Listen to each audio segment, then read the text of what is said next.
Bismillahirrahmanirrahim. Assalamualaikum warahmatullahi wabarakatuh. Sekali lagi ya. Bismillah. Assalamualaikum warahmatullahi wabarakatuh. Biar afdol 3 kali ya. Assalamualaikum warahmatullahi wabarakatuh. Alhamdulillah, alhamdulillahirabbil alamin, wa bihi nasta'inu ala umurid dunya waddin. Assalatu wassalamu ala asyrafil anbiya'i wal mursalin, sayyidina wa habibina wa syafi'ina maulana Muhammadin wa ala alihi wa sahbihi ajma'in. Qala Allah Ta'ala fil Qur'anil Karim, a'udzu billahi minasy syaithanir rajim. Bismillahirrahmanirrahim. Ya ayyuhalladzina amanu kutiba alaikumus siyam kama kutiba alal ladzina min qablikum la'allakum tattaqun. Tsumma qala Rasulullah sallallahu alaihi wasallam, man shoma ramadhana imanan wa ihtisaban ghufira lahu ma taqaddama min dhanbihi. Tsumma aidan man qama ramadhana imanan wa ihtisaban ghufira lahu ma taqaddama min dhanbihi. Yang kami hormati dari Desa Laju, Bapak Sekretaris Desa, yang kami hormati pula dari Ketua Yayasan Peduli Lingkungan, Bapak Nur Wahid, yang kami hormati pula Bapak Direktur Dompet Al-Quran Indonesia, dan semua adik-adik yang hadir di sini, adik-adik yatim duafa dan disabilitas dari Desa Laju, serta semua hadirin yang semoga senantiasa dalam rahmat dan perlindungan Allah. Puji syukur di sore hari ini, di hari yang mulia ini, di bulan yang mulia ini, alhamdulillah Allah mengumpulkan kita di tempat yang insya Allah mulia ini dalam acara apa ini adik-adik? Acara apa tadi? Buka bersama dan santunan yatim duafa di Desa Laju.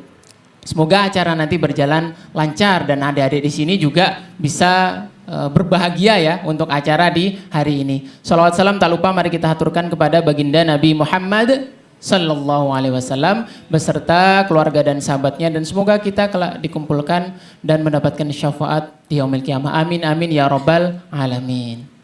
Oke, adik-adik sekalian yang dirahmati Allah. Nah, tadi juga sudah dicek ya untuk konsentrasinya. Fokus semua ya. Bismillah. Adik-adik sekalian, Bapak Ibu yang hadir, nah ini bertepatan ya hari ini dengan Hari Zakat Nasional.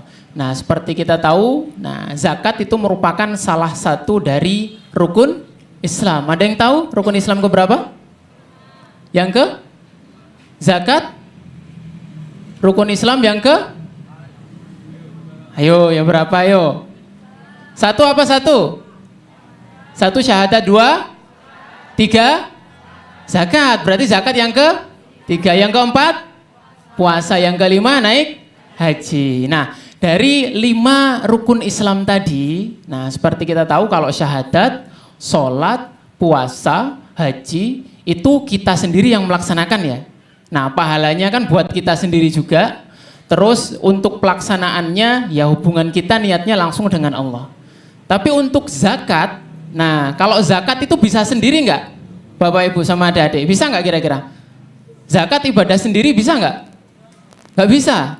Zakat itu kalau mulai dulu ya di zaman Nabi, zakat itu disalurkan ke amil zakat namanya ya. Baru sama amil zakat itu disalurkan ke mustahik.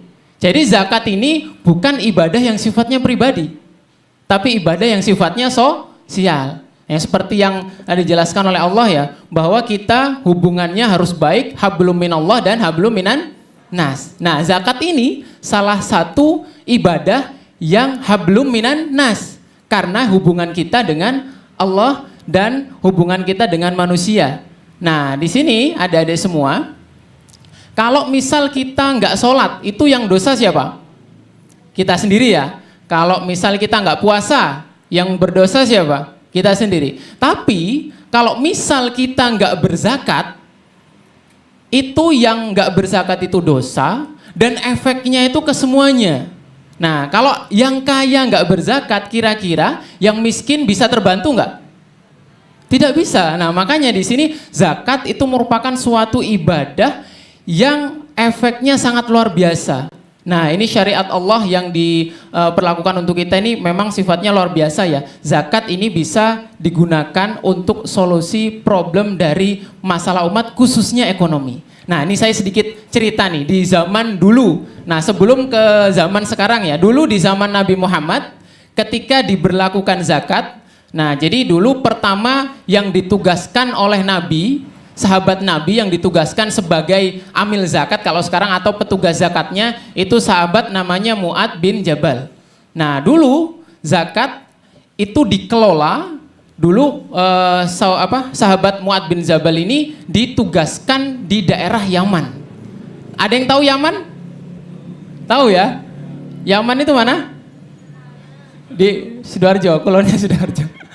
Jadi Yaman itu di daratan Arab sana ya, kalau sekarang ada negara Yaman. Nah, dulu Mu'ad bin Jabal, sahabat Mu'ad bin Jabal ini ditugaskan untuk mengelola zakat di sana. Nah, sampai zaman kekhalifahan Umar bin Khattab. Nah, ketika zakat ini dikelola dengan baik, nah ternyata di tahun pertama pengelolaan zakat ini, lebih lengkapnya zakat infak sodakoh ya. Dulu pengelolaan pertama di tahun pertama bisa mencukupi kebutuhan rakyat atau kebutuhan masyarakat miskin di kota itu, di kota Yaman. Di tahun pertama sudah bisa mencukupi. Di tahun kedua, ketika zakat ini dikelola dengan baik, ternyata setengah dari zakatnya itu bisa disalurkan ke luar negeri, ke luar daerah waktu itu. Sampai disalurkan ke Madinah. Sampai sahabat Umar itu waktu itu jadi khalifah ya, bertanya, loh ini kenapa zakatnya kok disalurkan ke Madinah? Jadi gini Amirul Mukminin, karena zakat ini untuk masyarakat Yaman sudah cukup sehingga separuhnya itu kita salurkan ke Madinah. Nah, bayangkan kalau zakat ini dikelola di Indonesia secara memang benar-benar profesional dan didukung oleh peraturan pemerintah, nanti insya Allah harapannya zakat ini juga bisa mensejahterakan seluruh masyarakat. Dan di tahun ketiga, tadi kan tahun kedua ya, bisa setengah ya. Di tahun ketiga ternyata semua zakatnya itu disalurkan ke luar daerah. Artinya apa? Di Yaman itu sudah tidak ada masyarakat yang miskin. Nah, itu zaman Nabi dulu, bayangkan. Bahkan ketika berlanjut di zaman Khalifah Umar bin Abdul Aziz, ketika ada sahabat yang ditempatkan di daerah Afrika, nah lebih tepatnya ya Afrika, daerah Ethiopia ya. Nah, jadi ada sahabat yang ditugaskan sebagai ketua zakat di sana. Itu beliau bersumpah, saya mengelola hanya 2 tahun lebih sedikit, itu semua orang di sekitar daratan Afrika itu kaya semua karena pengelolaan zakatnya. Nah, jadi pada zaman dahulu memang zakat ini sangat bisa merubah problem atau insya Allah kalau memang zakat ini kan tadi aspeknya ada 3 ya. Yang pertama agniya atau orang kaya atau muzakinya. Yang kedua siapa tadi? Pengelolanya atau apa namanya? Amil ya. Terus yang ketiga mustahik. Nah, kalau ketiga aspek ini itu berjalan, agniyanya orang yang kaya itu sadar dengan zakatnya, terus amilnya itu juga bisa mengelola dengan baik, jadi tidak cuma distribusi tapi juga dilakukan pendayagunaan untuk program di mustahiknya. Terus yang ketiga, mustahiknya juga sadar kalau dia itu nggak cuma nerima aja. Nah, jadi dibantu zakat tapi juga membantu mengupgrade atau membantu memberdayakan dirinya agar bisa menjadi muzaki. Nah, jadi insya Allah harapannya ke depan Indonesia bisa menjadi negara yang seperti itu, bisa sejahtera semuanya ya. Amin amin ya robbal alamin. Nah, ini gambaran aja nih adik-adik sama ibu-ibu. Jadi setelah diteliti tahun 2022 potensi zakat di Indonesia itu sebesar 327 triliun. Itu besar nggak? Nolnya berapa itu adik-adik? Nolnya berapa? Sampai gelundung-gelundung. Nah, itu totalnya aslinya kalau semua orang Indonesia itu berzakat 327 triliun, dan ternyata yang dikelola sama Badan Amil Zakat dan Lembaga Amil Zakat cuma 24 triliun. Ada berapa tadi kurangnya? Masih 300 triliun yang belum sadar zakat. Bayangkan. Nah, mungkin ya bayangannya mungkin di Indonesia memang orang-orangnya belum sadar ya, tapi kita doakan semoga semuanya sadar zakat. Ya bayangkan kemarin mungkin banyak kasus juga ya, bukan hanya zakat tapi pajak bahkan ya. Nah, itu harapannya semoga orang-orang kita, orang-orang muslim khususnya bisa sadar zakat sehingga problematika khususnya ekonomi ini bisa teratasi. Nah, Adik-adik sekalian, Bapak Ibu yang dirahmati Allah. Nah, ini memang kesadaran zakat, infak, sodakoh ini harus ditanamkan sejak dini nih, karena yang hadir banyak adik-adik ya. Nah, jadi setiap pagi itu malaikat ada yang turun ke kita. Nah, malaikat turun untuk mendoakan kita tiap subuh. Nah, doanya ada dua. Nah, pertama, kalau kita tiap pagi sodakoh atau infak, ya berapapun itu. Nah, makanya kan ada ya, kita kadang diajak untuk sodakoh subuh, sedekah subuh ya. Nah, di situ karena tiap subuh kita didatangi malaikat. Kalau kita berinfak sodakoh, itu malaikat akan mendoakan kita. Semoga hartanya akan menjadi berkah dan berkembang. Nah, kalau kita setiap subuh didatangi malaikat kok tidak infak atau sodakoh, itu malaikatnya doa, Bu. Tapi doanya jelek. Semoga hartanya tidak berkah dan diberi kehancuran lah, bahasanya kayak gitu. Nah, jadi memang untuk adik-adik di sini, nah sudah mulai ditanamkan untuk belajar sedekah dari dini. Nah, dari kecil, biar apa? Biar didoakan malaikat terus. Kenapa? Kalau kira-kira sedekah itu menambah harta atau mengurang harta? Menambah harta atau mengurang harta? Yakin ya? Kalau punya 100.000 disedekahkan 50 tinggal berapa? 50. Loh, tadi katanya nambah. Nambahnya gimana? Nambahnya keberkahannya. Loh, tapi kan nggak sesuai sama matematika nih. Nah, coba Bapak Ibu bayangkan ini. Bapak Ibu tahu laut ya, adik-adik tahu laut ya? Laut tahu ya? Laut itu ada ikannya nggak? Ada ikannya ya? Tiap hari ikannya diambil nggak? Habis nggak sampai sekarang? Kenapa kok nggak habis? Nah, karena ikan yang di dalamnya itu berkembang. Nah, seperti itulah gambaran dari kalau kita meninfakkan, zakatkan, sodakokan harta kita. Nggak mungkin berkurang, nggak mungkin habis, malah terus berkembang. Nah, kira-kira siap ya adik-adik ya untuk berzakat, infak, sodakoh ya? Siap? Siap? Nah, ya sedari dini nggak perlu banyak-banyak. Yang penting istiqomah tiap pagi kalau bisa. Nah itu, nah ini biar memberikan motivasi nih. Dulu ada cerita mengenai keutamaan sedekah dari sahabat Nabi yang namanya Sayyidina Ali. Ada yang tahu Sayyidina Ali? Khalifah keberapa Sayyidina Ali? Keempat. Yang pertama siapa khalifah? Abu Bakar As-Siddiq. Yang kedua? Umar bin Khattab. Yang ketiga? Utsman bin Affan. Yang keempat? Sayyidina Ali. Ada yang tahu istrinya Sayyidina Ali? Siti Fatimah. Siti Fatimah merupakan anak Nabi Muhammad Rasulullah. Nah, suatu hari dulu Sayyidina Ali ini kan terkenal sebagai sahabat Nabi yang ekonominya kurang. Ya kan, kalau sahabat Utsman kan kaya, kalau sahabat Ali ini yang ekonominya kurang atau sederhana. Nah, suatu hari sahabat Ali ini di rumahnya itu tidak ada makanan dan bertanya kepada Sayyidah Fatimah, apakah tidak ada makanan hari ini? Ternyata tidak ada. Dan Sayyidah Fatimah cuma punya uang 6 dirham di waktu itu. Dan Sayyidah Fatimah menceritakan, uang ini hanya cukup untuk anak kita. Siapa anak Sayyidina Ali? Ada yang tahu? Hasan dan Husain. Nah, ketika itu, uang 6 dirham itu cukup untuk makan Sayyidina Hasan dan Husain di hari itu. Nah, ketika itu akhirnya Sayyidina Ali keluar untuk membelikan makanan untuk Sayyidina Hasan dan Husain. Nah, Sayyidina Ali keluar berjalan, ternyata di tengah jalan itu bertemu dengan pengemis. Nah, kalau adik-adik nih atau ibu-ibu di sini punya uang cuma 6.000, ada pengemis dikasih nggak? Dikasih nggak kira-kira? Dikasih nggak kira-kira? Yakin? Yakin? Nah, kalau zaman dulu karena memang zaman sahabat Nabi itu kan untuk semangat ibadahnya tinggi ya, semangat ibadahnya tinggi. Jadi ketika itu karena ada pengemis yang memang sangat membutuhkan, nah ketika itu Sayyidina Ali itu mensedekahkan semuanya 6 dirham untuk pengemis ini. Karena pengemis ini memang sangat membutuhkan. Dan akhirnya setelah mensedekahkan ini, Sayyidina Ali pulang ke rumah. Nah, pulang ke rumah dengan wajah yang mungkin ini ya mengecewakan untuk istrinya ya. Karena yang awalnya ingin membelikan makanan ternyata pulang tidak bawa apa-apa. Dan cerita di situ ya akhirnya berdoa semoga Allah memberikan memberikan harta dari yang tak terduga-duga. Nah, ternyata setelah dari rumah, setelah cerita seperti itu, Sayyidina Ali keluar. Nah, keluar rencana kan ke pasar ya. Nah, bertemu dengan salah satu sahabatnya. Sahabatnya ini bawa unta dijinjing ini, bawa.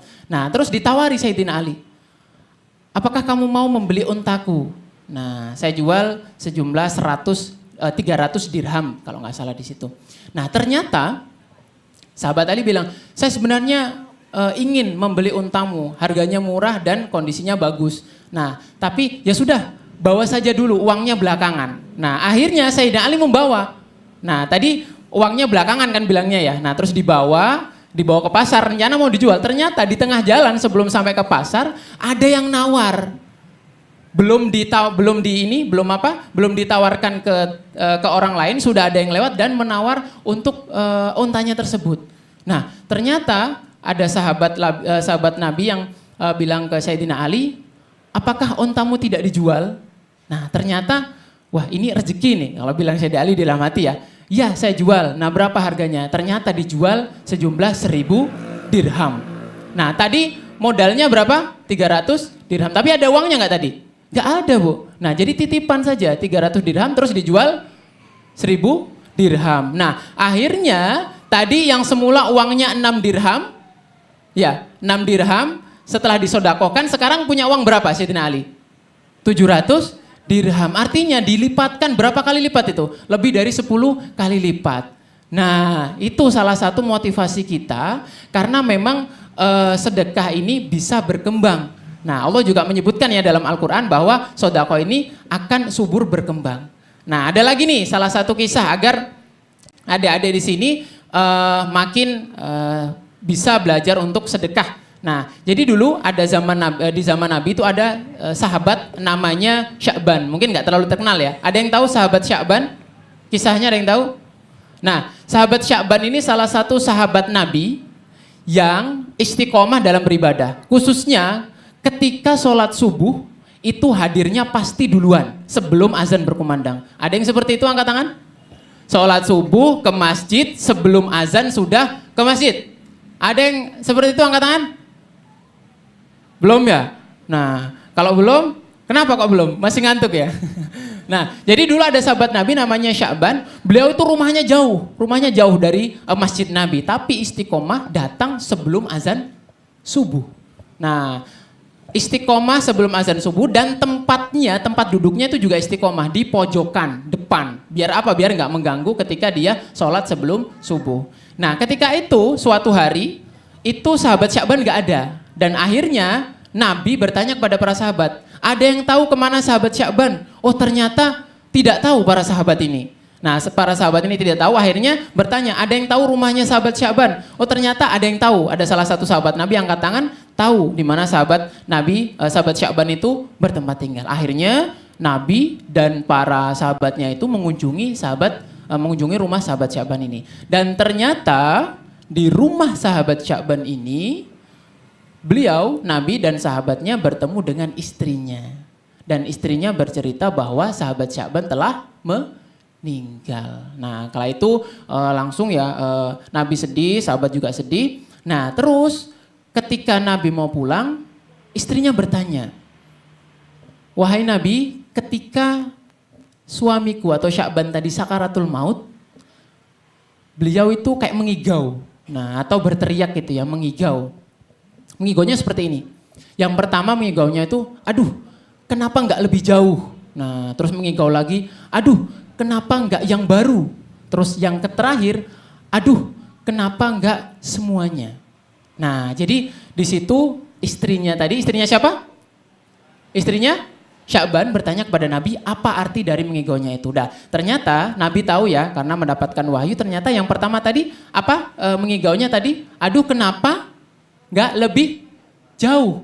Nah ternyata ketika sahabat Sya'ban ini sakaratul maut itu digambarkan pahala ketika kita berjalan di masjid sebelum subuh. Ternyata pahalanya besar, makanya menyesal kalau dia kenapa nggak lebih jauh lagi. Kalau lebih jauh apalagi otomatis lebih banyak pahalanya. Terus yang kedua, kenapa nggak yang baru? Nah ternyata sempat ketika berangkat ke masjid di jalan itu ketemu pengemis yang tidak punya baju dan di situ ketika itu musim dingin ya. Nah jadi Sya'ban itu buat atau pakai 2 baju, yang dalam itu bagus, yang luar itu jelek, dan yang dikasihkan yang jelek atau yang baru. Nah itu menyesal, ngasih yang jelek itu menyesal. Nah, terus yang ketiga, kenapa enggak apa tadi? Kenapa enggak semuanya? Nah, ketika berangkat sempat juga ketemu orang dan sahabat Sya'ban itu membawa satu roti, cuma dikasih separuhnya. Nah, itu kegambar pahalanya. Pahalanya ketika memberikan roti itu semuanya. Nah, itu ketika seperti itu akhirnya di sini kita harus paham ya, kalau memang untuk sedekah, zakat, infak ini harus diberikan yang terbaik agar mendapatkan pahala yang lebih besar. Oke? Nah, adik-adik sekalian dirahmati Allah. Nah, dari cerita tadi yang cerita pertama mengenai siapa? Sayyidina Ali. Yang kedua mengenai siapa? Sahabat Sya'ban. Ada yang ingin seperti Sayyidina Ali, angkat tangan? Ada yang ingin seperti Sayyidina Ali, angkat tangan? Gak ada yang mau? Terus pengennya kayak siapa? Jadi Superman?